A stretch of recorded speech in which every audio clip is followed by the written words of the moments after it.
రాజకీయాల్లో గెలుపోటములు సహజం.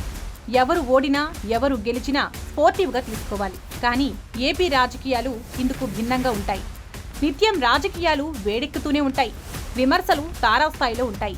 తెలంగాణలో ఆంధ్రప్రదేశ్ మాజీ ముఖ్యమంత్రి వైఎస్ జగన్మోహన్ రెడ్డికి రేవంత్ సర్కార్ ఊహించని ఝలకిచ్చింది. హైదరాబాద్లోని లోటస్ పాండ్లో జగన్ ఇంటి ముందు ఉన్న అక్రమ నిర్మాణాలపై జీహెచ్ఎంసీ కొరడా జులిపించింది. జగన్ ఇంటి ముందు ఉన్న అక్రమ నిర్మాణాలను ఒక్కొక్కటిగా అధికారులు కూల్చివేస్తున్నారు. గతంలో జగన్ భద్రత కోసం రోడ్డుపై నిర్మాణాలు చేపట్టడంతో జీహెచ్ఎంసీ టౌన్ ప్లానింగ్ అధికారులు తొలగించారు. గత 5 ఏళ్ల కాలంలో ఏపీ సీఎంగా ఉన్న జగన్ ఇంటి ముందు ఉన్న నిర్మాణాలు అక్రమమని ఇప్పుడు కూల్చివేత కార్యక్రమం చేపట్టడం పట్ల అంతా ఆశ్చర్యం వ్యక్తం చేస్తున్నారు.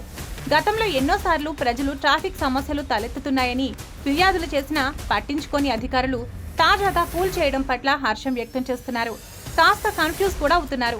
అయితే తాజాగా కూల్చివేతలో పాల్గొన్న అధికారుల మధ్య సమన్వయం లేకనే ఇలా జరిగింది అని తాజా పరిణామాలతో తెలుస్తోంది.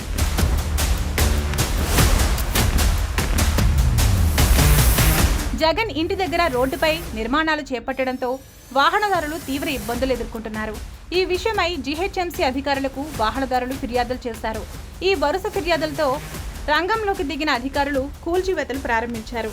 కాగా పోలీస్ బందోబస్తు మధ్య జగన్ ఇంటి ముందు నిర్మాణాలను అధికారులు కూల్చివేశారు. మొత్తానికి చూస్తే అక్రమ నిర్మాణాలు జగన్ ఇంటి దగ్గరే కాదు, ఎక్కడ కనిపించినా సరే ఉపేక్షించేది లేదని రేవంత్ సర్కార్ స్ట్రాంగ్ వార్నింగ్ ఇచ్చినట్లయింది. అయితే ఇందులో ఇప్పుడు మరో ట్విస్ట్ వెలుగు చూస్తుంది. ఖైరతాబాద్ జోనల్ కమిషనర్ ఐఏఎస్ అధికారి హేమంత్ బోర్కడే చేపట్టిన జగన్ ఇంటి ముందు అక్రమ నిర్మాణాల కూల్చివేతపై బల్దియా కమిషనర్ సీరియస్ అయ్యారు. హేమంత్ పై బదిలీ వేటు వేశారు. ఉన్నతాధికారులకు సమాచారం లేకుండా కూల్చివేశారని ఖైరతాబాద్ జోనల్ కమిషనర్ హేమంత్ ను జీఐడీకి రిపోర్ట్ చేయాలని ఆదేశాలు జారీ అయ్యాయి.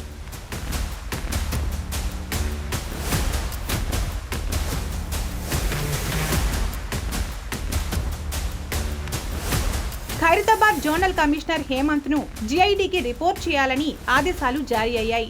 ఖైరతాబాద్ జోనల్ కమిషనర్ బాధ్యతల నుంచి తొలగిస్తూ కమిషనర్ ఆమ్రపాలి ఆదేశాలు జారీ చేయడం గమనార్హం. అయితే ఓ మంత్రి ఆదేశాలతోనే జీహెచ్ఎంసీ అధికారులు కూల్చివేతలకు పాల్పడ్డారని ప్రచారం కూడా జరుగుతోంది. ఏదేమైనా ఏపీలో రాజకీయాలు తెలంగాణ రాజధానిలో కూడా సంచలనంగా మారడం విశేషం. ఇందులో ఏపీ సీఎం చంద్రబాబు ఆదేశాలు ఉన్నాయనే ప్రచారం జరుగుతోంది.